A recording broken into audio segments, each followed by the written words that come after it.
நித்திரையில் இருக்கும் தமிழா சித்திரையில உன் புத்தாண்டுன்னு சொல்ல தெரிஞ்ச நீ நித்திரையில இருக்கும் தெலுங்கா சித்திரையில உன் புத்தாண்டுன்னு அங்க போய் பேசிக்கணும்ல. அதாவது தெலுங்குல பேசிருக்கணும்ல, கன்னடத்துல பேசல இல்ல. அப்ப என்னன்னா அந்த நியூ இயர் கான்செப்டே தமிழர்கள் இல்லாம ஆக்கிட்டாங்க நீ. அப்ப நம்ம என்ன சொல்றோம், நமக்கு நியூ இயர் அப்படின்னா சித்திரை தான். இந்த நியூ இயர் வந்து இங்கிலீஷ் காரனுடைய நியூ இயர். வெள்ளைக்காரனுடைய மேலாதிக்கத்தை ஏற்றுக்கொண்டவர்கள் தாராளமா கொண்டாடிக்கணும்.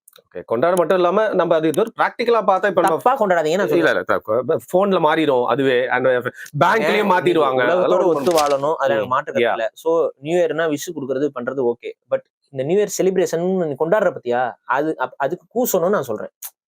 அந்த செலிப்ரேஷனுக்கு உனக்கு கூசணும். ஏன்னா நீ ஒரு அடிமையாக இருந்து கொண்டு ஒரு அடிமையாக உன்னிடம் திணிக்கப்பட்ட ஒரு விஷயத்த நீ எடுத்து கொண்டாடுறேன்னு புரிஞ்சுக்கோ. மட்டும் இல்லாம நீ சொல்ற நியூ இயர் நீ தரித்திரமா குஷ்டு வந்து தொடங்குற காலையில ஏஞ்சோன்னு என்னடா அப்படிங்கிற மாதிரி முதல் நாளே இப்படியா அப்படிங்கிற மாதிரி இருக்கு. நிச்சயமா அதெல்லாம் செய்யாதீங்க.